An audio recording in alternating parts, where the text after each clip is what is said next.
Hello dears, അസ്സാം വലൈക്കും.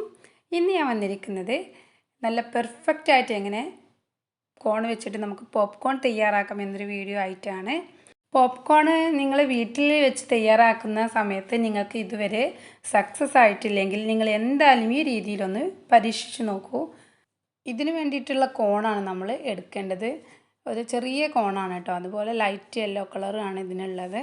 അപ്പം ഇങ്ങനത്തെ കോൺ നിങ്ങൾ സൂപ്പർ മാർക്കറ്റിൽ നിന്നൊക്കെ വാങ്ങിക്കാൻ കിട്ടും.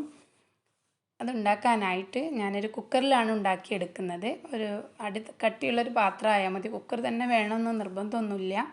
അപ്പോൾ ഇതിലേക്ക് ഞാൻ 2 ടേബിൾ സ്പൂണ് ഓയിലാണ് ചേർക്കുന്നത്. കുക്കിംഗ് ഓയിലാണ് ചേർത്ത് കൊടുക്കുന്നത്. ഇതിലേക്ക് നമ്മൾ കോൺ ഇട്ട് കൊടുത്തതിന് ശേഷം നന്നായിട്ടൊന്ന് മിക്സ് ചെയ്യാം. നന്നായിട്ട് തന്നെ മിക്സ് ചെയ്തെടുക്കുക. ജസ്റ്റ് ഒന്ന് ചൂടായി വരട്ടെ. ആ ഒരു കോണ് ജസ്റ്റ് ഒന്ന് ഉരുണ്ട് വരുന്ന ആ ഒരു സമയത്ത് നമുക്കിതിലേക്ക് ആവശ്യമായിട്ടുള്ള, നിങ്ങൾക്ക് മഞ്ഞൾപ്പൊടി വേണമെങ്കിൽ അത് ചേർത്ത് കൊടുക്കാം, മുളക് പൊടി വേണമെങ്കിൽ അത് ചേർത്ത് കൊടുക്കാം. ഞാനിപ്പോൾ ആവശ്യത്തിനുള്ള ഉപ്പ് മാത്രമേ ചേർത്ത് കൊടുക്കുന്നുള്ളൂ. എന്നിട്ട് നന്നായിട്ട് തന്നെ ഒന്ന് മിക്സ് ചെയ്തെടുക്കുക.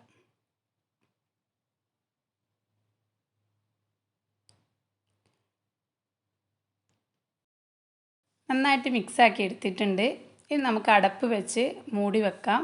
ഞാൻ ഇതിൻ്റെ കുക്കറിൻ്റെ ആ ഒരു അടപ്പ് തന്നെയാണ് ഞാൻ ഇതിന് യൂസ് ചെയ്തിട്ടുള്ളത്. ജസ്റ്റ് ഒന്നിങ്ങനെ വെച്ച് കൊടുത്താൽ മതി, പ്രസ് ചെയ്യൊന്നും വേണ്ട. ഇതുപോലത്തെ ഒരു സൗണ്ട് വരും. നന്നായിട്ട് പൊട്ടി വരുന്ന സൗണ്ടാണ് കേൾക്കുന്നത്. ഈ സൗണ്ടെല്ലാം പൊട്ടി വന്ന് കഴിഞ്ഞിട്ട് വേണം നമ്മൾ അടുപ്പ് തുറക്കാനായിട്ട്. നല്ല പെർഫെക്റ്റ് ആയിട്ടുള്ള പോപ്കോൺ ഇവിടെ റെഡി ആയിട്ടുണ്ട്. വളരെ സിമ്പിളാണ് കേട്ടോ അത് ചെയ്യാനായിട്ട്. ഈ രീതിയിൽ തന്നെ നിങ്ങൾ ഉണ്ടാക്കിയെടുക്കുകയാണെങ്കിൽ നിങ്ങൾക്കും ഇതുപോലത്തെ പോപ്കോൺ വീട്ടിൽ തന്നെ തയ്യാറാക്കിയെടുക്കാൻ പറ്റും. ഈ ഒരു പോപ്കോണിൽ കുറച്ച് ഉപ്പിൻ്റെ ഒരു കുറവുണ്ടായിരുന്നു. അപ്പോൾ ഞാൻ ഈ ഒരു സമയത്തേക്ക് തന്നെ നമുക്ക് കുറച്ച് ഉപ്പ് നമുക്ക് വിതറി കൊടുക്കാം. എന്നാലും അതിലേക്ക് ഉപ്പൊക്കെ പിടിക്കും കേട്ടോ. നമുക്ക് ഉപ്പ് ഇതുപോലെ അങ്ങനെ പാഴി കൊടുത്താൽ മതി. അപ്പോൾ നന്നായിട്ട് തന്നെ മിക്സ് ചെയ്യാം. അപ്പോൾ ഉപ്പ് എല്ലായിടത്തേക്കും എത്തുന്ന രീതിയിൽ മിക്സ് ചെയ്യാം. ഒരു കുക്കർ നിറയെ പോപ്കോൺ നമുക്ക് കിട്ടിയിട്ടുണ്ട്. നിങ്ങൾ ആ ഒരു കുറച്ച് കോൺ കൊണ്ടാണ് ഞാൻ ഇത്രയും പോപ്കോൺ നമുക്ക് തയ്യാറാക്കി കിട്ടിയിട്ടുള്ളത്. അപ്പോൾ എല്ലാവരും ഇതുപോലെ ഒന്ന് ട്രൈ ചെയ്ത് നോക്കൂ. നിങ്ങൾക്ക് എന്തായാലും പെർഫെക്റ്റ് ആയിട്ടുള്ള പോപ്കോൺ വീട്ടിൽ തന്നെ തയ്യാറാക്കാൻ പറ്റും.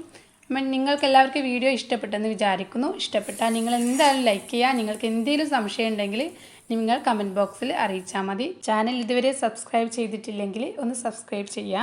അപ്പോൾ ഇനി നല്ല പുതിയ വീഡിയോ ആയിട്ട് ഞാൻ വീണ്ടും വരാം.